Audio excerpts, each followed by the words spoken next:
દિલ્હીની આ ઠંડી સાંજ હતી. ઠંડો પવન જાણે દરેક માણસના દિલને સ્પર્શીને તેની અંદર છુપાયેલા દર્દને બહાર લાવવા માંગતો હતો. કનોટ પ્લેસની એક મોટી અને આલિશાન હોટેલની અંદર ઝાંખો પ્રકાશ, ધીમું સંગીત અને મોંઘા અંતરની સુગંધ ફેલાયેલી હતી. બહારની ઠંડીથી વિપરીત અંદરનું વાતાવરણ ગરમ અને આરામદાયક હતું. પરંતુ એ જ વાતાવરણમાં એક એવી વાર્તા જન્મ લેવાની હતી જે માનવતાના પાયા હચમચાવી દેશે. એ જ હોટેલના એક ખૂણામાં બેઠી હતી આશરે 38 વર્ષની એક ખૂબ જ સુંદર, પ્રભાવશાળી પણ અંદરથી તૂટી ગયેલી મહિલા. લાલ રંગની મોંઘી બનારસી સાડી, ગળામાં ચમકતા હીરા અને ચહેરા પર શાંતિનું નકાબ. પરંતુ તેની આંખોમાં એક એવો ખાલીપો હતો જેને કોઈ વાંચી શકતું નહોતું. તેનું નામ હતું ગૌરી દેવી, શહેરની જાણીતી કરોડપતિ વિધવા, જેના પતિનું મોત 3 વર્ષ પહેલાં એક ભયાનક અકસ્માતમાં થયું હતું. અને એ અકસ્માતે તેની પાસેથી માત્ર તેનો પતિ જ નહીં, પરંતુ તેનું હાસ્ય, તેની આશાઓ અને તેની આખી જિંદગી છીનવી લીધી હતી. બીજી તરફ એ જ હોટેલમાં એક 26 વર્ષનો યુવક ટ્રે લઈને અહીં તહીં દોડી રહ્યો હતો. સાધારણ કપડાં, પરસેવાથી ભીનું કપાળ, પણ ચહેરા પર સચ્ચાઈ અને આંખોમાં સંઘર્ષની વાર્તા. તેનું નામ હતું નીતિન, જે આ હોટેલમાં વેઇટરનું કામ કરતો હતો અને જેની જિંદગી જવાબદારીઓના બોજ નીચે દબાઈ ગઈ હતી. બીમાર માં, નાના ભાઈનો અભ્યાસ અને પોતાના તૂટેલા સપના. નીતિન દરેક ટેબલ પર હસતા ચહેરે જમવાનું પીરસતો, પરંતુ તેના હાસ્ય પાછળ છુપાયેલું દર્દ કોઈ જોઈ શકતું નહોતું. ત્યારે જ અચાનક ગૌરી દેવીની નજર તેના પર જઈને અટકી ગઈ. પહેલાં તો તેમણે બસ એમ જ જોયું, પણ પછી જાણે તેમની નજર તેના પર જ ચોંટી ગઈ. તેની સાદગી, તેની ઈમાનદારી અને તેની આંખોમાં ઝલકતી માસુમિયતે ગૌરી દેવીના દિલના કોઈ ખૂણાના સ્પર્શી લીધો. "એક્સક્યુઝ મી," ગૌરી દેવીએ ધીમા અવાજે કહ્યું. નીતિન તરત જ તેમની પાસે આવ્યો અને બોલ્યો, "જી મેડમ, તમારો ઓર્ડર." પરંતુ ગૌરી દેવીએ ઓર્ડર આપવાને બદલે થોડી ક્ષણ તેને ધ્યાનથી જોયો, જાણે તેઓ તેના ચહેરા પાછળ છુપાયેલી વાર્તા વાંચવા માંગતા હોય. પછી અચાનક પૂછ્યું, "તમારું નામ શું છે?" નીતિન થોડો અચકાયો, પણ બોલ્યો, "જી નીતિન." "કેટલો પગાર મળે છે તને?" આ સવાલ સાંભળીને નીતિન અસહજ થઈ ગયો. તેને નજર ઝુકાવી લીધી અને ધીમેથી બોલ્યો, "જી 12,000." ગૌરી દેવીએ કુંડો શ્વાસ લીધો અને પછી જે કહ્યું તેને જાણે સમયને ત્યાં જ રોકી દીધો. "જો હું તને મહિને 1 લાખ આપું તો શું તું મારા ઘરે ચાલીશ?" આ સાંભળતા જ નીતિનના હાથ ધ્રુજી ગયા. તેની ટ્રે લગભગ પડી જ ગઈ. તેને લાગ્યું કે કદાચ તેને ખોટું સાંભળ્યું છે. "જી, શું મતલબ?" તેનો અવાજ ડર અને હેરાનીથી ભરાઈ ગયો. ગૌરી દેવીએ પૂરી શાંતિથી કહ્યું, "મતલબ સાફ છે, મારી સાથે રહે, મારા ઘરે. હું તમને દર મહિને 1 લાખ આપીશ." આ સાંભળતા જ નીતિનની અંદર જાણે તોફાન મચી ગયું. એક તરફ 1 લાખ રૂપિયાની ચમક, માની સારવાર, ભાઈનો અભ્યાસ, ગરીબીમાંથી છુટકારો, અને બીજી તરફ તેની ઇજ્જત અને આત્મસન્માન. તેની અંદર 2 અવાજો લડી રહ્યા હતા. પરંતુ તેને પોતાને સંભાળતા ધીમેથી કહ્યું, "મેડમ, હું સમજી નથી શકતો." ગૌરી દેવીની આંખોમાં અચાનક દર્દ ઉતરી આવ્યું. તેમણે ધીમા અવાજે કહ્યું, "તું સમજીશ પણ નહીં, કારણ કે તારી જિંદગી હજી પણ સાચી છે. મારી જેમ ખોખલી નથી ને." નીતિન ચૂપ ઊભો રહ્યો. ગૌરી દેવીએ આગળ કહ્યું, "મારી પાસે બધું જ છે, પૈસા, બંગલો, ગાડીઓ, પણ કોઈ પોતાનું નથી. મને બસ કોઈનો સાથ જોઈએ છે, જે દેખાડા માટે નહીં, પણ સાચે જ મારી સાથે હોય." તેમનો અવાજ ભરાઈ આવ્યો હતો. આ સાંભળી ને નીતિનને પહેલીવાર અહેસાસ થયો કે આ માત્ર પૈસાનો સોદો નથી, પરંતુ એક તૂટેલા દિલની પુકાર છે. છતાં તેણે પોતાની હિંમત ભેગી કરી અને બોલ્યો, "મેડમ, હું ગરીબ જરૂર છું, પણ પોતાની ઇજ્જત નથી વેચી શકતો." આ સાંભળીને ગોરીદેવીના ચહેરા પર પહેલી વાર હળવું હાસ્ય આવ્યું અને તેમણે કહ્યું, એટલા માટે જ તો મેં તને પસંદ કર્યો છે નીતિન.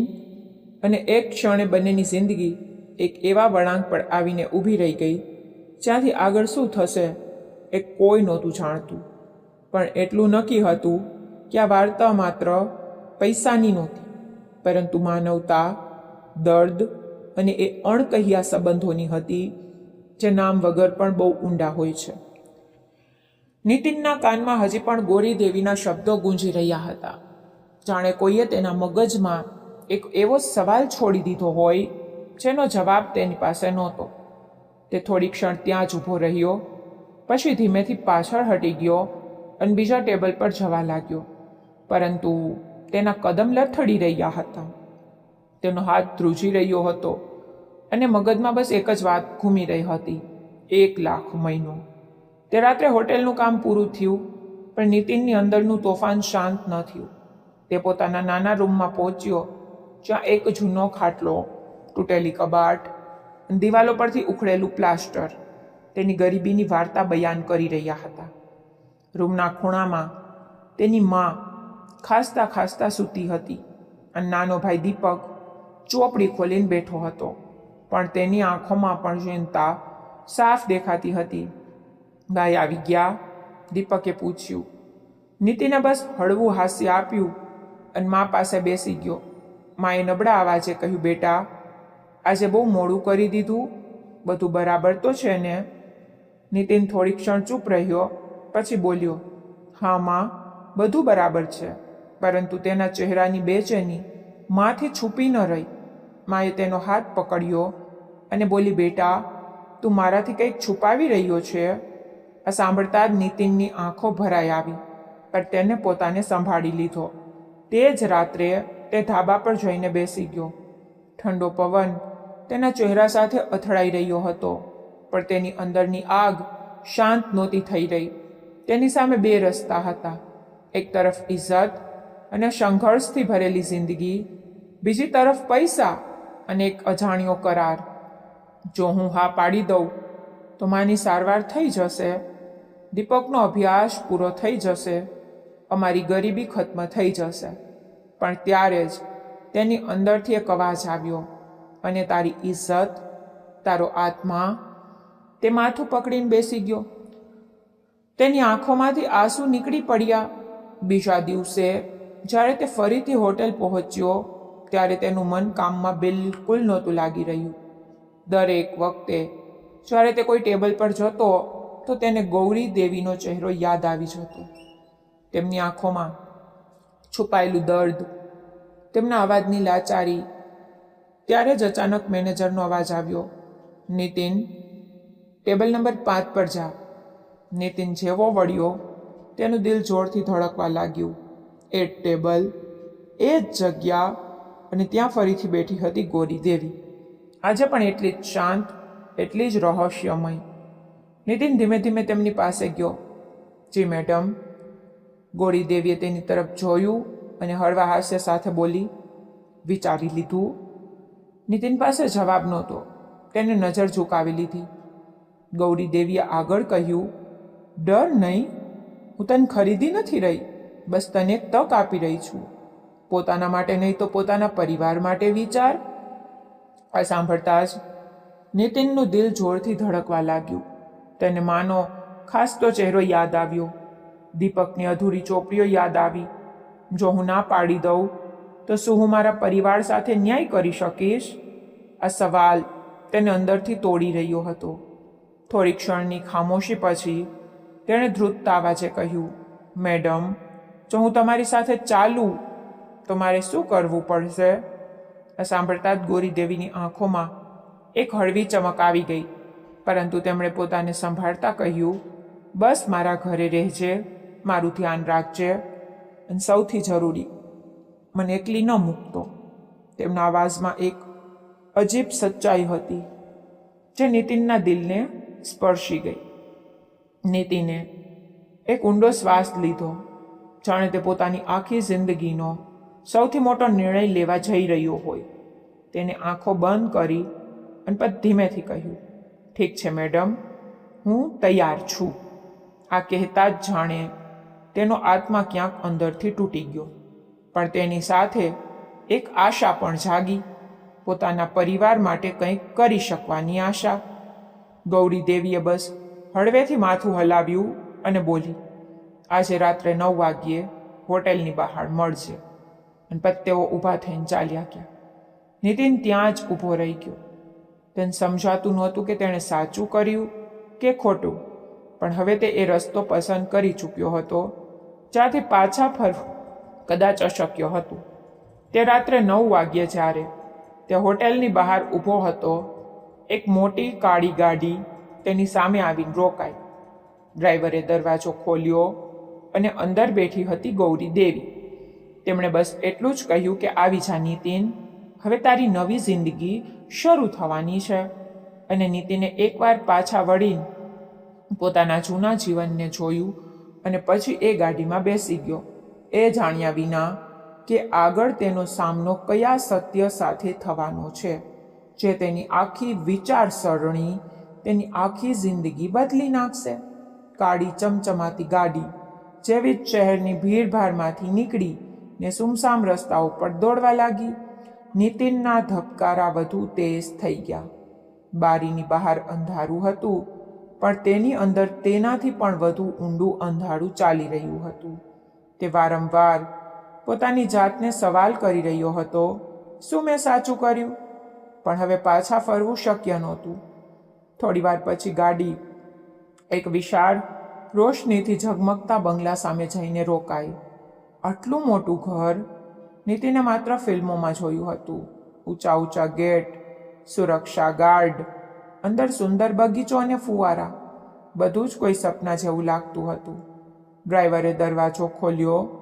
ગૌરીદેવી પહેલા ઉતર્યા અને પછી નીતિનને ઈશારો કર્યો, આવ. નીતિન અચકાતા નીચે ઉતર્યો અને એ બંગલાને જોઈને તેની આંખો પહોળી થઈ ગઈ, જાણે તે કોઈ બીજી જ દુનિયામાં આવી ગયો હોય. અંદર કદમ મૂકતા જ તેના ઠંડા આરસ પહાડના ભોંય તર્યા. દિવાલો પરની મોંઘી પેઇન્ટિંગ્સ ને ચારે તરફ ફેલાયેલી શાંતિએ ઘેરી લીધો. પણ એ શાંતિમાં એક અજીબ સન્નાટો હતો, જાણે આ ઘરમાં ઘણું બધું દબાયેલું હોય. ગૌરી દેવીએ નોકરને ઈશારાથી હટાવ્યા અને સીધા નીતિનને પોતાની સાથે અંદર લઈ ગયા. આ તારો રૂમ છે. તેમણે એક મોટા અને શણગારેલા રૂમનો દરવાજો ખોલતા કહ્યું. અંદર નરમ પથારી, એસી, કબાટ બધું જ હતું, જે નીતિનને ક્યારેય વિચાર્યું પણ નહોતું. નીતિન ધીમે ધીમે રૂમમાં ગયો. તેના હાથ પણ ધ્રુજી રહ્યા હતા. તેણે પાછા વળીને ગૌરી દેવીને જોયા અને બોલ્યો, મેડમ, હું અહીં. ગૌરી દેવીએ શાંત અવાજે કહ્યું, હા, હવે આ તારું ઘર છે. આ સાંભળીને નીતિનની અંદર એક અજીબ ડર અને સુકૂન બંને એકસાથે પેદા થયા. ત્યારે જ ગૌરી દેવીએ અચાનક ગંભીર થઈને કહ્યું, પરંતુ એક વાત યાદ રાખજે નીતિન, આ ઘરમાં કેટલાક નિયમો છે. નીતિન તરત જ સતર્ક થઈ ગયો. જી મેડમ. પહેલો, જે હું કહીશ એ જ થશે. બીજો, મારા ભૂતકાળ વિશે કોઈ સવાલ નહીં કરે. અને ત્રીજો, મને ક્યારેય એકલતા અનુભવવા નહીં દે. તેમના અવાજમાં એક એવી કડકાઈ હતી જે નીતિને પહેલાં નહોતી જોઈ. નીતિને હળવેથી માથું હલાવી દીધું, પણ તેના મનમાં સવાલોનું તોફાન ઉઠી ચૂક્યું હતું. એવું તે શું થયું છે એમની સાથે? પણ તેને પોતાને રોકી લીધો. રાત ગાઢ થતી ગઈ. નીતિન પોતાના રૂમમાં બેઠો હતો, પણ ઊંઘ તેની આંખોથી કોસો દૂર હતી. તે નરમ પથારી પર પણ બેચેન હતો, કારણ કે તેને લાગી રહ્યું હતું કે તેને પોતાની જિંદગીનો સૌથી મોટો સોદો કરી લીધો છે. ત્યારે જ દરવાજા પર હળવી ટકોર થઈ. નીતિને દરવાજો ખોલ્યો તો સામે ગૌરી દેવી ઊભા હતા, પણ આજે તેમનો ચહેરો અલગ હતો. વિના મેકઅપ, વિના એ બનાવટી હાસ્યના, બસ એક તૂટી ગયેલી સ્ત્રી. સૂતા નથી? તેમણે ધીમેથી પૂછ્યું. નીતિને માથું હલાવ્યું. ના મેડમ. ગૌરીદેવી ધીમેથી રૂમમાં આવ્યા અને બારી પાસે જઈને ઊભા રહી ગયા. થોડી ક્ષણ સુધી ખામોશી રહી, પછી તેમણે કહ્યું, તું વિચારી રહ્યો છે ને કે હું તને અહીં કેમ લાવી? નીતિન ચૂપ રહ્યો, પણ તેની આંખો બધું જ કહી રહી હતી. ગૌરીદેવીએ ઊંડો શ્વાસ લીધો અને બોલી, કારણ કે હું થાકી ચૂકી છું. એકલતાથી, દેખાડાથી, જૂઠથી. તેમનો અવાજ તૂટી રહ્યો હતો. લોકો મારા પૈસાને પ્રેમ કરે છે, મને નહીં. આ સાંભળીને નીતિનનું દિલ પીગળવા લાગ્યું. તેને પહેલી વાર લાગ્યું કે આ સ્ત્રી સાચે જ બહુ એકલી છે. ત્યારે જ અચાનક ગૌરીદેવીની આંખોમાંથી આંસુ નીકળી પડ્યા. શું તું પણ મને છોડીને ચાલ્યો જઈશ? જેમ બધા ચાલ્યા ગયા. આ સવાલ સાંભળીને નીતિનની અંદર કંઈક તૂટી ગયું. તેણે ધીમેથી કહ્યું, ના મેડમ, હું છું અહીં. આ સાંભળતા જ ગૌરીદેવીએ તેની તરફ જોયું અને તેમના ચહેરા પર પહેલીવાર સુકૂન નજરે પડ્યું. પરંતુ એક ક્ષણે નીતિને મહેસૂસ થયું કે આ વાર્તા એટલી સરળ નથી જેટલી તે વિચારી રહ્યો હતો. આ ઘરની દિવાલોમાં કોઈ એવું રહસ્ય છુપાયેલું છે જે હજી સામે આવવાનું બાકી છે. તે જ રાત્રે જ્યારે તે સૂવાનો પ્રયત્ન કરી રહ્યો હતો ત્યારે જ તેને બહારથી હળવો અવાજ સંભળાયો, જાણે કોઈ રડી રહ્યું હોય. નીતિન ચમકી ગયો. તે ધીમેથી રૂમની બહાર નીકળ્યો અને એ અવાજ તરફ આગળ વધવા લાગ્યો. જેમ જેમ તે આગળ વધી રહ્યો હતો તેના ધબકારા તેજ થતા જઈ રહ્યા હતા અને પછી તે એક બંધ રૂમની સામે જઈને અટકી ગયો, જ્યાંથી એ રડવાનો અવાજ સાફ આવી રહ્યો હતો. તેને ડરતા ડરતા દરવાજા તરફ હાથ લંબાવ્યો અને જેવો તેણે દરવાજો ખોલવાનો પ્રયત્ન કર્યો, પાછળથી એક મોટો અવાજ ગૂંજ્યો, નીતિન, ત્યાં શું કરી રહ્યો છે તું? તે ગભરાઈને પાછો વળ્યો. સામે ઊભા હતા ગૌરીદેવી. તેમની આંખોમાં વખતે દર્દ નહીં પણ એક ડર અને ગુસ્સો હતો. અને એ જ ક્ષણે નીતિનને અહેસાસ થયો કે આ ઘરમાં માત્ર એકલતા જ નહીં પણ કોઈ ઊંડું રહસ્ય પણ છુપાયેલું છે જે તેની જિંદગીને પૂરી રીતે બદલી શકે છે. નીતિનના પગ ત્યાં જ જામી ગયા. તેના શ્વાસ જાણે અટકી ગયા. સામે ઊભેલા ગૌરીદેવીની આંખોમાં જે ગુસ્સો હતો તે કોઈ તોફાનથી ઓછો નહોતો. મેં તને ના પાડી હતી નીતિન કે આ ઘરના કેટલાક ભાગોમાં જવાની કોશિશ પણ ન કરતો. તેમનો અવાજ સખ્ત હતો પણ તેની પાછળ છુપાયેલો ડર સાફ મહેસૂસ થઈ રહ્યો હતો. નીતિન ગભરાઈ ગયો.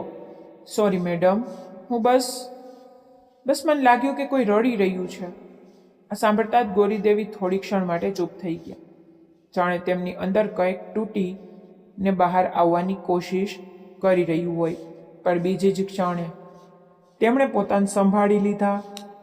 તને જેટલું કહેવામાં આવે એટલું જ કર, વધારે જાણવાની કોશિશ ન કર. એટલું કહીને તેમણે તેનો હાથ પકડ્યો અને તેને તેના રૂમ સુધી મૂકી આવ્યા. તે રાત્રે નીતિનને ઊંઘ ન આવી. તેના મગજમાં એ જ અવાજ ગૂંજતો રહ્યો, એ રડવું, એ દર્દ અને ગૌરીદેવીની આંખોમાં છુપાયેલો ડર. બીજા દિવસે સવારે જ્યારે તે ઉઠ્યો ત્યારે ઘરનું વાતાવરણ બિલકુલ સામાન્ય હતું. નોકર ચાકર પોતાના કામમાં લાગેલા હતા, જાણે કાલ રાત્રે કંઈ થયું જ ન હોય. પણ નીતિનની અંદર બેચેની વધતી જતી હતી. તેણે પોતાની જાતને કહ્યું, અહીં કંઈક તો છે જે છુપાવવામાં આવી રહ્યું છે. પણ પછી તેને ગૌરીદેવીની વાત યાદ આવી. અંતે ચૂપ રહ્યું. ધીમે ધીમે દિવસો વીતવા લાગ્યા. નીતિન હવે ઘરનો હિસ્સો બનતો જતો હતો. તે ગૌરીદેવીનું ધ્યાન રાખતો, તેમની સાથે જમતો, તેમની દવાઓનું ધ્યાન રાખતો અને દરેક સમયે તેમની પાસે રહેતો. પણ તેને એક વાત નોટિસ કરી. ગૌરીદેવી દિવસમાં જેટલા મજબૂત અને શાંત દેખાતા, રાત થતાં જેટલા જ બેચેન અને ડરેલા થઈ જતા હતા. ઘણીવાર રાત્રે તેઓ અચાનક ઉઠી જતા. તેમના હાથ ધ્રુજતા, આંખોમાં ડર હોતો, જાણે કોઈ ભયાનક સપનું તેમને સતાવતું હોય. એક રાત્રે નીતિને હિંમત કરીને પૂછ્યું, મેડમ, તમને શું થયું છે? તમે આટલા ડરી કેમ જાઓ છો? આ સાંભળતા જ ગૌરીદેવી ચૂપ થઈ ગઈ. તેમની આંખો ક્યાંક દૂર ખોવાઈ ગઈ અને પછી તેમણે ધીમેથી કહ્યું, કેટલા જખમ એવા હોય છે નીતિન જે દેખાતા નથી પણ દર રાત્રે લોહી વહાવે છે. આ સાંભળીને નીતિનનું દિલ ભરાઈ આવ્યું. તેને લાગ્યું કે આ સ્ત્રીની અંદર બહુ મોટું દર્દ છુપાયેલું છે. પરંતુ તે જ રાત્રે ફરી એ જ અવાજ આવ્યો, રડવાનો અવાજ. આ વખતે પહેલા કરતાં પણ વધારે તેજ. નીતિનનું દિલ જોરથી ધડકવા લાગ્યું. તેણે પોતાને રોકવાની કોશિશ કરી, પણ તે ન રોકાઈ શક્યો. તે ધીમે ધીમે બંધ રૂમ તરફ વધ્યો. દરેક કદમ સાથે તેનો ડર વધી રહ્યો હતો, પણ તેની જિજ્ઞાસા તેનાથી પણ વધારે હતી. જેવો તે દરવાજા પાસે પહોંચ્યો, તેને કાન લગાવીને સાંભળ્યું. અંદર કોઈ ડસકા ભરી રહ્યું હતું, જાણે કોઈ બહુ દર્દમાં હોય. નીતિનનું દિલ કાપી ગયું. તેણે ધીમેથી દરવાજાનું હેન્ડલ પકડ્યું અને આ વખતે તેને હિંમત કરીને તેને ફેરવી દીધું. દરવાજો સહેજ ખુલ્યો અને જે તેણે અંદર જોયું તે જોઈને તેની રૂવાટી ઊભી થઈ ગઈ. રૂમની અંદર એક નબળી, દુબળી પાતળી મહિલા બાંધેલી હતી. તેના હાથમાં સાંકળો હતી. ચહેરો આંસુઓથી ભીંજાયેલો, આંખોમાં ડર અને લાચારી. નીતિનના પગ નીચેથી જમીન સરકી ગઈ. આ કોણ છે? ત્યારે જ પાછળથી ફરી એ જ અવાજ ગુંજ્યો. મેં કહ્યું હતું નીતિન, એ રૂમથી દૂર રહે. આ વખતે ગોરીદેવીના અવાજમાં ગુસ્સાની સાથે સાથે દર્દ પણ હતું. નીતિને ડરતા ડરતા પાછા વળીને જોયું. મેડમ, આ કોણ છે? તમે આને અહીં કેમ બંધ કરી રાખ્યા છે? તેના સવાલોમાં ડર પણ હતો અને ગુસ્સો પણ. ગોરીદેવી થોડી ક્ષણ સુધી ચૂપ રહ્યા. તેમની આંખોમાં આંસુ આવી ગયા અને પછી તેમણે ધીરે ધીરે કહ્યું, આ મારી બહેન છે. આ સાંભળીને નીતિન જાણે પથ્થરનો થઈ ગયો. બહેન? ગોરીદેવીનો અવાજ કાપી રહ્યો.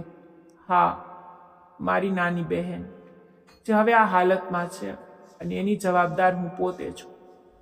આ કહેતા જ તેમની આંખોમાંથી આંસુ વહેવા લાગ્યા. નીતિન કંઈ સમજી નહોતો શકતો. તેની સામે હવે એક નવું સત્ય ખુલી ચૂક્યું હતું, પણ આ સત્ય અધૂરું હતું. તેની પાછળની વાર્તા હજી બાકી હતી. એક એવું રહસ્ય જે માનવતાને હચમચાવી દેનારું હતું અને નીતિનની જિંદગીને હંમેશા માટે બદલી નાખનારું હતું. ગોરીદેવીના હોઠ કાપી રહ્યા હતા. આંખોમાંથી આંસુ સતત વહી રહ્યા હતા અને નીતિન સતબત ઊભો રહ્યો, જાણે તેની દુનિયા અચાનક બદલાઈ ગઈ હોય. તેને ક્યારેય વિચાર્યું પણ નહોતું કે જે ઘરને તે અત્યાર સુધી એક શાંત અને એકલી સ્ત્રીનું આશયાનું સમજી રહ્યો હતો, તેની અંદર આટલું મોટું અને ડરામણું રહસ્ય છુપાયેલું હશે. આ તમારી બહેન છે? નીતિનનો અવાજ કાપી રહ્યો હતો. તેની અંદર ડર, ગુસ્સો અને હેરાની બધું જ એક સાથે ઉમટી રહ્યું હતું. ગૌરીદેવીએ ધીમેથી માથું ઝુકાવી લીધું. હા, મારી નાની બહેન સુમન. આ નામ લેતા જ તેમનો અવાજ તૂટી ગયો, જાણે દરેક અક્ષર સાથે કોઈ જૂનો જખમ ફરીથી લીલો થઈ રહ્યો હોય. નીતિને નબળી અને સાંકળોમાં બંધાયેલી મહિલા તરફ જોયું. તેની હાલત એટલી ખરાબ હતી કે જાણે તે કેટલાય વર્ષોથી આ અંધારામાં કેદ હોય. પરંતુ તમે આને આવી રીતે કેમ રાખ્યા છે? આ તો ખોટું છે મેડમ, આ તો... નીતિન પોતાની વાત પૂરી પણ ન કરી શક્યો. તેની અંદર માનવતા ચીસો પાડી રહી હતી. ગૌરીદેવીએ આંખો બંધ કરી લીધી. મને ખબર છે આ ખોટું છે, પણ મારી પાસે બીજો કોઈ રસ્તો નહોતો. આ સાંભળીને નીતિન વધુ મૂંઝાયો. કેવો રસ્તો? કોઈ પોતાની બહેન સાથે આવું કેવી રીતે કરી શકે? તેના શબ્દોમાં ગુસ્સો સાફ દેખાતો હતો.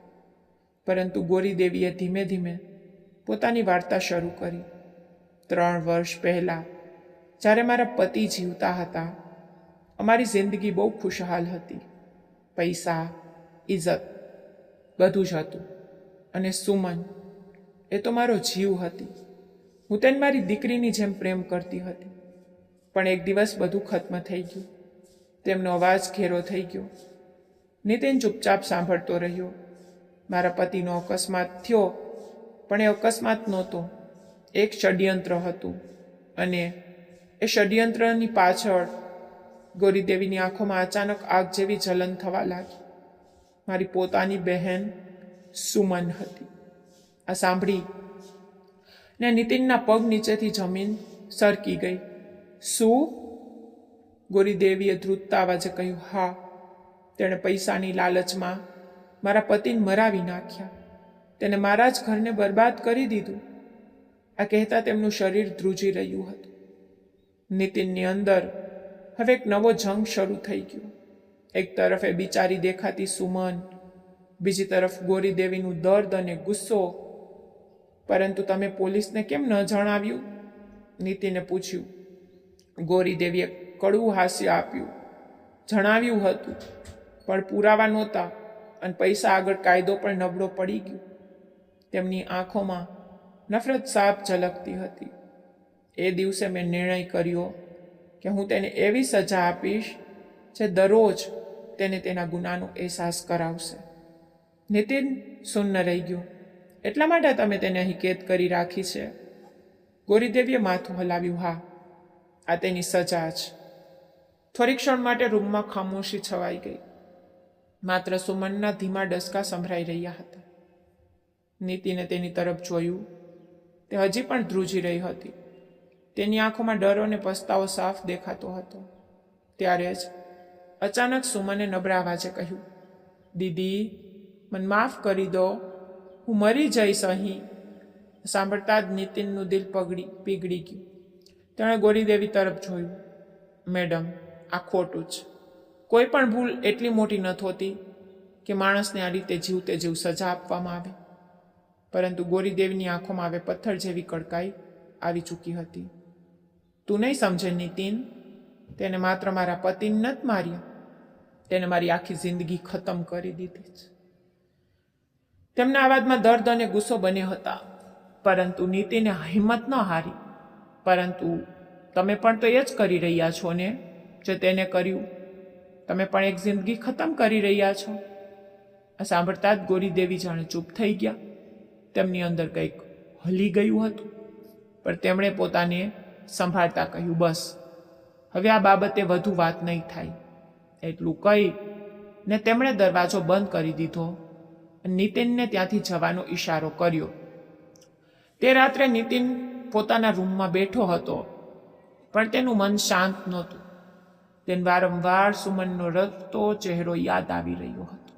તેનો અવાજ, દીદી મને માફ કરી દો, તેના કાનમાં ગૂંજી રહ્યો હતો.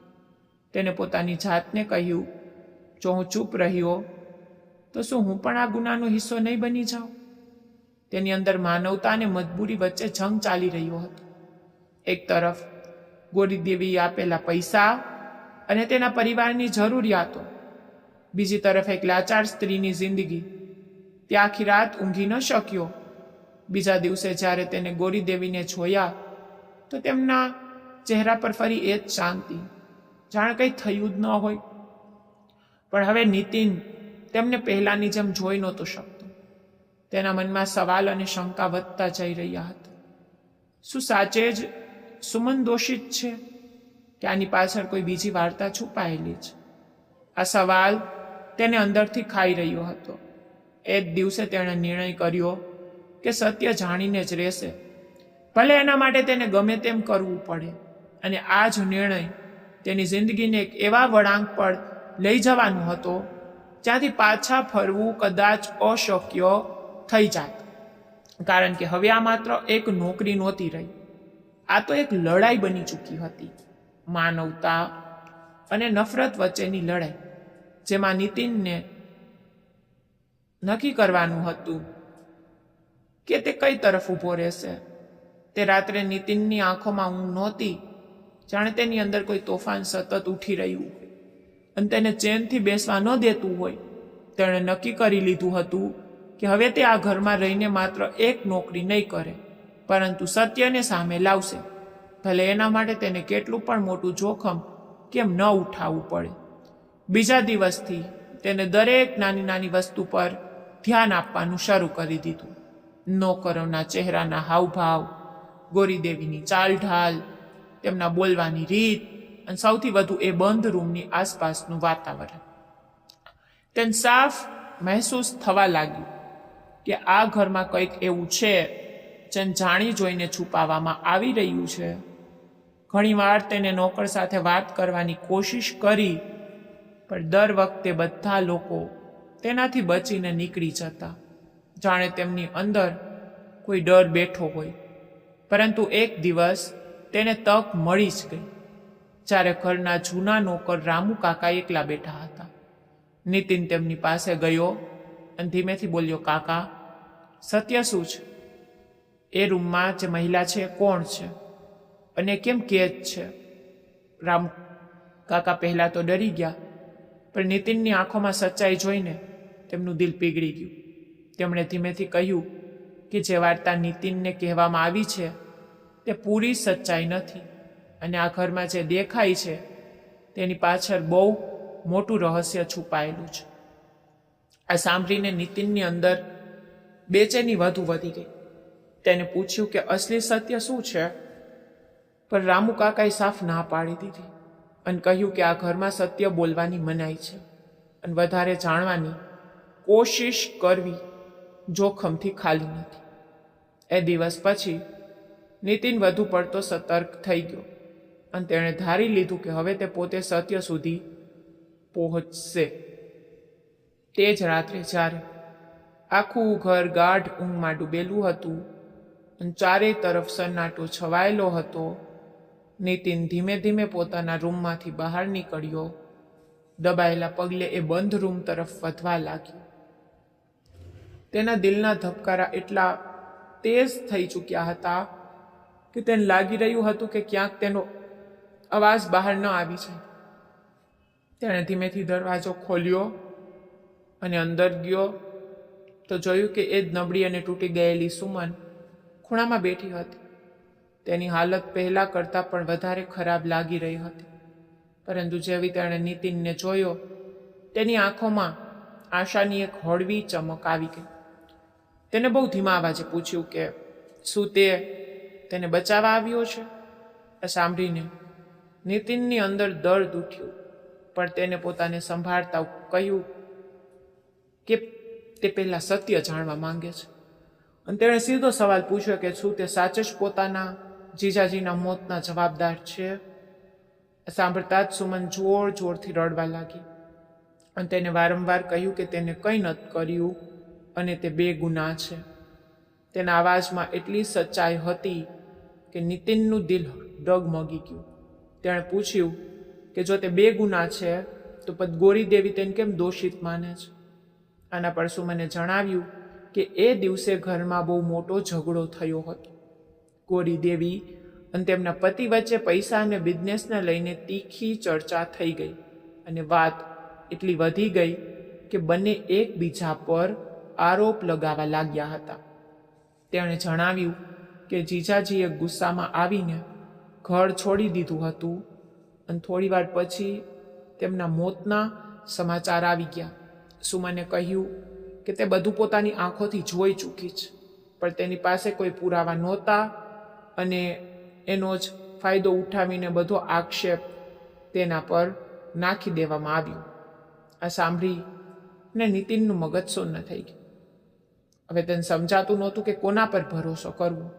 ત્યારે જ અચાનક પાછળથી કદમોનો અવાજ આવ્યો અને તેણે ગભરાઈને પાછા વળીને જોયું તો દરવાજા પર ગોરીદેવી ઊભા હતા. આ વખતે તેમના ચહેરા પર ગુસ્સો નહીં, પણ એક અજીબ ઠંડી શાંતિ હતી જે વધુ ડરામણી લાગી રહી હતી. તેમણે ધીમા અવાજે કહ્યું, આખરે નીતિન અહીં સુધી પહોંચી જ ગયો?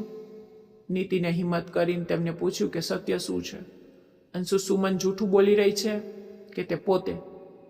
થોડી ક્ષણ માટે રૂમમાં સન્નાટો છવાઈ ગયો. પછી ગોરીદેવી ધીમે ધીમે આગળ વધ્યા અને તેમણે કહ્યું કે સત્ય હંમેશા સીધું નથી હોતું અને દરેક માણસ પોતાના હિસાબથી તેને જુએ છે.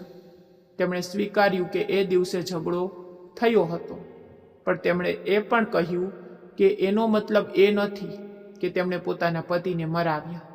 તેમણે કહ્યું કે એ દિવસે જે કંઈ પણ થયું તે માત્ર એક માણસની ભૂલ નહોતી, પણ હાલાત અને લાલચના કારણે બધું બગડી ગયું હતું.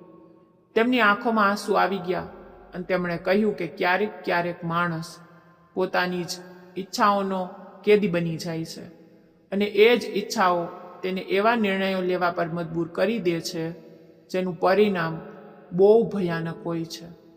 આ સાંભળીને નીતિનની અંદર એક નવી મૂંઝવણ પેદા થઈ, કારણ કે હવે તેને સમજાઈ રહ્યું હતું કે આ વાર્તામાં કોઈ પૂરી રીતે સાચું નથી અને કોઈ પૂરી રીતે ખોટું પણ નથી.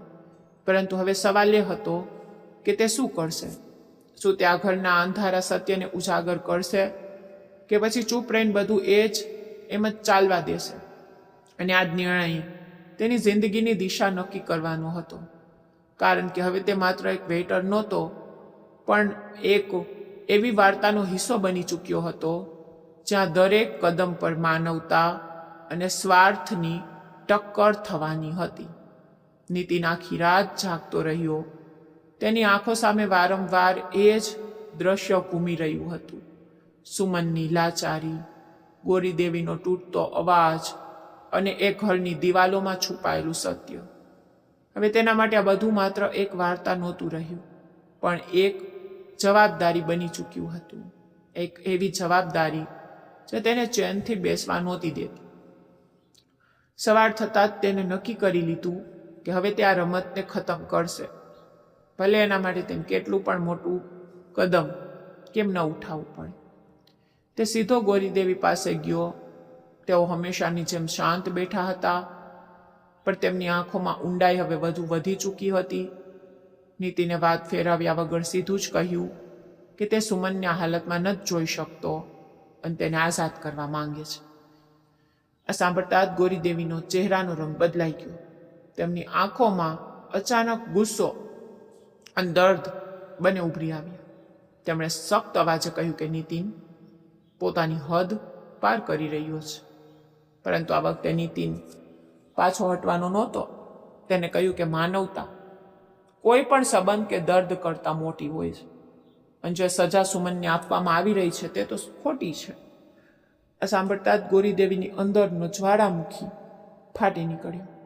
તેમણે જોરથી કહ્યું કે નીતિનને કંઈ પણ સમજાતું નથી અને તે તેમના દર્દને ક્યારેય નથી સમજી શકતો. પરંતુ નીતિને પણ હિંમત ન હારી. તેણે કહ્યું કે જો તેઓ સાચે જ દર્દ સમજે છે તો તેમણે કોઈ બીજાને એ જ દર્દમાં ન ધકેલી દેવો જોઈએ. રૂમમાં તણાવ એટલો વધી ચૂક્યો હતો કે જાણે હવા પણ ભારે થઈ ગઈ હોય. થોડી ક્ષણની ખામોશી પછી ગોરીદેવી અચાનક ચૂપ થઈ ગયા. તેમની આંખોમાંથી આંસુ વહેવા લાગ્યા અને તેમણે ધીમા અવાજે કહ્યું કે તેઓ દરરોજ મરે છે. દર રાત્રે તેમને એક જ અકસ્માત યાદ આવે છે અને તેઓ પોતાની જાતને ક્યારેય માફ નથી કરી શક્યા. આ સાંભળીને નીતિન થોડો નરમ પડ્યો, પણ તેને તોય કહ્યું કે પોતાની જાતને સજા આપવાની આ રીત ખોટી છે અને કોઈ બીજાની જિંદગીને કેદ કરીને તેઓ પોતાનું દર્દ ઓછું ન કરી શકે. આ દરમિયાન અચાનક સુમનની હાલત વધુ બગડવા લાગી. તેના શ્વાસ તેજ થઈ ગયા અને તે બેહોશ થવા લાગી. નીતિન તરત જ તેની તરફ ભાગ્યો અને તેને સંભાળવા લાગ્યો. તેણે ગોરીદેવી તરફ જોયું અને જોરથી કહ્યું કે જો આજે તેમણે સુમનને ન છોડી તો તે મળી જશે. આ સાંભળતા જ ગોરીદેવીની અંદર જાણે કંઈક તૂટી ગયું. તેઓ થોડી ક્ષણ સુધી સુમનને જોતા રહ્યા અને પછી ધીમે ધીમે તેમના કદમ તેની પાસે વધ્યા. તેમના હાથ ધ્રુજી રહ્યા હતા, આંખોમાં આંસુ હતા અને દિલમાં વર્ષોથી જમા થયેલું દર્દ. તેમણે ધ્રુજતા ધ્રુજતા સુમનના હાથમાં બંધાયેલી સાંકળોને ખોલી, જાણે દરેક સાંકળ સાથે તેમનો ગુસ્સો અને નફરત પણ તૂટી રહી હોય. સુમન જમીન પર પડી ગઈ, પણ હવે તે આઝાદ હતી. એક ક્ષણે ઘરમાં એક અજીબ ખામોશી છવાઈ ગઈ, જાણે વર્ષોથી બંધ એક દરવાજો ખુલી ગયો હોય. નીતિને તરત જ સુમનને ઉઠાવી અને પાણી આપ્યું. થોડી વાર પછી સુમને ધીમે ધીમે આંખો ખોલી. તેને પોતાની દીદીને જોઈ અને તેની આંખોમાંથી આંસુ વહેવા લાગ્યા. દીદી, તેના અવાજમાં ડર નહીં પણ પ્રેમ અને પસ્તાવો હતો. આ સાંભળતા જ ગોરીદેવી પોતાને રોકી ન શક્યા અને સુમનને ગળે લગાવી લીધી. બંને બહેનો ધ્રુસકે ધ્રુસકે રડવા લાગી. જાણે વર્ષોનું દર્દ એક જ ક્ષણમાં બહાર આવી ગયું હોય. નીતિના બધું જોઈ રહ્યો હતો અને તેના ચહેરા પર એક સુકૂન હતું. તેને લાગ્યું કે કદાચ આ જ સાચું હતું, આ જ માનવતા હતી. પરંતુ વાર્તા અહીં ખત્મ ન થઈ. એ જ સમયે ઘરની બહાર પોલીસની ગાડી આવી ને રોકાઈ. આ જોઈને બધા ચોંકી ગયા. દરવાજો ખુલ્યો અને પોલીસ અંદર આવી. નીતિન હેરાન હતો, પણ બીજી જ ક્ષણે સચ્ચાઈ સામે આવી. નીતિને જ રાત્રે પોલીસને બધું જણાવી દીધું હતું. તેણે નક્કી કરી લીધું હતું કે સત્યને છુપાવવું પણ એક ગુનો છે. પોલીસે ગોરીદેવીને સવાલો કર્યા અને સુમનને હોસ્પિટલ લઈ જવામાં આવી. ગોરીદેવી ચૂપ ઊભા રહ્યા. તેમણે કોઈ વિરોધ ન કર્યો. જાણે તેમને ખબર હતી કે હવે સત્ય સામે આવવાનું જ હતું. જ્યારે પોલીસ તેમને લઈને જવા લાગી ત્યારે તેમણે એકવાર પાછા વળીને નીતિન તરફ જોયું. તેમની આંખોમાં નફરત નહીં પણ શુક્રિયા હતો. જાણે તેઓ સમજી ચૂક્યા હતા કે નીતિને જે કર્યું તે ખોટું નહીં પણ સાચું હતું. તેમને રસ્તા પરથી નિકાલી દીધા હતા, જેના પર ચાલીને તેઓ પોતાની જાતને ખોઈ ચૂક્યા હતા. અને એ દિવસ પછી બધું બદલાઈ ગયું. સુમન ધીમે ધીમે ઠીક થવા લાગી અને તપાસમાં એ સામે આવ્યું કે તેની વિરુદ્ધ કોઈ પાકા પુરાવા નહોતા, પણ અકસ્માત સાચે જ એક એક્સિડન્ટ હતો, જેને ગેરસમજ અને ગુસ્સાએ એક અપરાધ બનાવી દીધો. ગોરીદેવીને પણ પોતાની ભૂલનો અહેસાસ થઈ ચૂક્યો હતો અને તેમણે પોતાના ગુનાનો સ્વીકાર કરી લીધો. પણ સૌથી મોટી વાત એ હતી કે એ દિવસે માનવતા જીતી ગઈ હતી અને નફરત હારી ગઈ હતી. નીતિન હવે ફરીથી એ જ હોટેલમાં કામ કરી રહ્યો હતો, પણ હવે તે પહેલા જેવો નહોતો. તેની અંદર એક અલગ આત્મવિશ્વાસ હતો, એક સચ્ચાઈ. તેને ખબર હતી કે તેને સાચું કર્યું છે. અને એક દિવસ જ્યારે તે કામ કરી રહ્યો હતો તો તેને જોયું કે દરવાજા પર ઊભા હતા ગોરી દેવી, પણ આ વખતે તેઓ પહેલા જેવા નહોતા. તેમના ચહેરા પર શાંતિ, આંખોમાં સુકૂન અને હાથોમાં કોઈ અહંકાર નહીં, પણ એક નવી શરૂઆતની આશા. તેમણે ધીમેથી નીતિન તરફ જોયું અને કહ્યું, ધન્યવાદ નીતિન, તે મને ફરીથી માણસ બનાવી દીધી.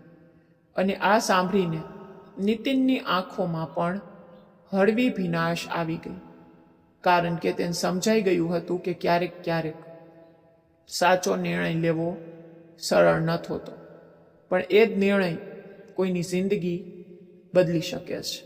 હોટેલની એ જ ચહલ પહલ, એ જ ટ્રેનની ખણખણાટ અને એ જ દોડધામ, પરંતુ નીતિન હવે પહેલા જેવો રહ્યો નહોતો. તેની ચાલમાં એક ઠેરાવ આવી ચૂક્યો હતો અને આંખોમાં એક એવી સમજદારી જે માત્ર ચોપડીઓથી નહીં પણ જિંદગીની થાપટોથી મળે છે. એ દિવસે જ્યારે તેણે દરવાજા પર ઊભેલા ગોરીદેવીને જોયા તો થોડી ક્ષણ માટે સમય જાણે થંભી ગયો. એ જ ચહેરો, એ જ શખ્સ, પણ હવે તેમનામાં એ ઠંડો ઘમંડ નહોતો, પણ એક સાચી માનવતાની ચમક હતી. ગોરીદેવી ધીમે ધીમે તેની પાસે આવ્યા. તેમની આંખોમાં કૃતજ્ઞતાના સાપ ઝલકતી હતી. તેમણે ધીમે આવાજે કહ્યું કે નીતિને જે કર્યું તે તેના માટે નહીં પણ મુક્તિ હતી. તેમણે સ્વીકાર્યું કે તેમણે પોતાના દર્દ અને ગુસ્સામાં આવીને માનવતા ખોઈ દીધી હતી, અને જો નીતિન તેમને ન રોકત તો કદાચ તેઓ જિંદગીભર એ જ અંધારામાં જીવતા હોત. નીતિને બસ શાંત થઈને તેમની વાત સાંભળી. તેની અંદર કોઈ અહંકાર નહોતો. તેને માત્ર એટલું કહ્યું કે માણસથી ભૂલ થઈ જાય છે, પણ તેને સુધારવી જ અસલી હિંમત હોય છે. ગૌરી દેવીની આંખોમાં આંસુ આવી ગયા. તેમણે જણાવ્યું કે સુમન હવે ઠીક થઈ રહી છે અને હોસ્પિટલમાંથી રજા મળવાની છે. આ સાંભળીને નીતિનના ચહેરા પર હળવું હાસ્ય આવ્યું. તેને લાગ્યું કે જે કંઈ પણ થયું તેનો કોઈ મતલબ હતો. કેટલાક દિવસો પછી નીતિનને એક કોલ આવ્યો. બીજી તરફ સુમન હતી. તેનો અવાજ હવે પહેલાં કરતાં વધુ મજબૂત હતો. તેણે નીતિનનો ધન્યવાદ કર્યો અને કહ્યું કે તેણે તેને એક નવી જિંદગી આપી છે. આ સાંભળીને નીતિનના દિલમાં એક અજીબ સુકૂન ભરાઈ ગયું. ધીમે ધીમે સમય વીતતો ગયો. ગૌરી દેવીએ પોતાના જીવનને પૂરી રીતે બદલવાનો નિર્ણય કર્યો. તેમણે પોતાના પૈસા અને સંપત્તિનો એક મોટો હિસ્સો એવા લોકોની મદદમાં લગાવવાનું શરૂ કરી દીધું જેઓ એકલતા અને મજબૂરીથી ઝઝૂમી રહ્યા હતા. તેમણે એક આશ્રમ ખોલ્યો જ્યાં બેસહારા મહિલાઓ અને બાળકો રહી શકતા. આ એ જ ગૌરી દેવી હતા જે ક્યારેય પોતાના દર્દમાં ડૂબેલા રહેતા પણ હવે બીજાના દર્દને ઓછું કરવાનું માધ્યમ બની ચૂક્યા હતા. એક દિવસ તેમણે નીતિનને પોતાના આશ્રમમાં બોલાવ્યો. નીતિન જ્યારે ત્યાં પહોંચ્યો તો તેને જોયું કે કેટલી બધી જિંદગીઓ ત્યાં સ્મિત કરી રહી છે. બાળકોનું હાસ્ય, મહિલાઓની આંખોમાં આશા, આ બધું જોઈને તેનું દિલ ખુશ થઈ ગયું. ગૌરી દેવી તેની પાસે આવ્યા અને બોલ્યા કે આ બધું તેની જ વજહથી સંભવ થઈ શક્યું છે. જો તેણે દિવસે હિંમત ન બનાવી હોત તો કદાચ આ બધું ક્યારેય ન થાત. નીતિને ચારે તરફ જોયું અને મહેસૂસ કર્યું કે સાચ જ એક માણસનો સાચો નિર્ણય કેટલી જિંદગીઓને બદલી શકે છે. એ જ સમયે સુમન પર ત્યાં આવી ગઈ. હવે તે પૂરી રીતે સ્વસ્થ હતી. તેના ચહેરા પર આત્મવિશ્વાસ હતો અને આંખોમાં કૃતજ્ઞતા. તેણે આગળ વધીને નીતિનના પગ અડવાની કોશિશ કરી પણ નીતિને તરત જ તેને રોકી દીધી અને કહ્યું કે માનવતામાં કોઈ મોટું કે નાનું નથી હોતું. આ સાંભળીને સુમનની આંખો ભરાઈ આવી. ગૌરી દેવીએ હસતા હસતા કહ્યું કે તેઓ હવે નીતિનને માત્ર એક કર્મચારી નહીં પણ પોતાના પરિવારનો હિસ્સો માને છે. આ સાંભળીને નીતિન થોડો ભાવુક થઈ ગયો પણ તેને નમ્રતાથી કહ્યું કે તે હંમેશા ત્યાં જ રહેશે જ્યાં તેની જરૂર હશે. કેટલાક સમય પછી નીતિનને હોટેલની નોકરી છોડી દીધી અને ગૌરી દેવી સાથે મળી ને એ આશ્રમને સંભાળવા લાગ્યો. હવે તેની જિંદગીનો મકસદ બદલાઈ ચૂક્યો હતો. તે માત્ર પોતાના પરિવાર માટે નહીં પણ સમાજ માટે પણ જીવી રહ્યો હતો. તેના નાના ભાઈનો અભ્યાસ પૂરો થઈ ગયો. તેની માની સારવાર સારી રીતે થવા લાગી અને તેમનું ઘર ખુશીઓથી ભરાઈ ગયું. એક સાંજ જ્યારે સૂરજ આથમી રહ્યો હતો અને આકાશમાં હળવી સોનેરી રોશની ફેલાઈ રહી હતી, નીતિન આશ્રમના આંગણામાં ઊભો રહીને બાળકોને રમતા જોઈ રહ્યો હતો. તેના ચહેરા પર સંતોષ હતો. ત્યારે જ ગૌરી દેવી તેની પાસે આવ્યા અને બોલ્યા કે જિંદગીએ તેમને ઘણું બધું શીખવ્યું છે પણ સૌથી મોટી શીખ એ છે કે માનવતાથી મોટો કોઈ ધર્મ નથી હોતો. નીતિને સ્મિત કરીને તેમની તરફ જોયું અને કહ્યું કે ક્યારેક ક્યારેક ભગવાન માણસોના રૂપમાં જ આપણને રસ્તો બતાવવા આવે છે અને એ દિવસે એ રસ્તો તેમને મળી ગયો. હવામાં એક સુકૂન હતું.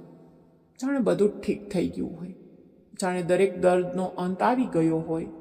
પરંતુ અસલમાં અંત નહોતો પણ એક નવી શરૂઆત હતી. એક એવી શરૂઆત જ્યાં નફરતની જગ્યાએ પ્રેમ હતો, બદલાની જગ્યાએ માફી હતી અને સૌથી વધીને માનવતા હતી. જાણે દરેક દિલને જોડી દીધું હતું. આજ આ વાર્તાનું અસલી સત્ય હતું કે પૈસા બધું જ નથી હોતા. અસલી દોલત માનવતા હોય છે અને જ્યારે માણસ આ સમજી લે છે તો તેની જિંદગી બદલાઈ જાય છે.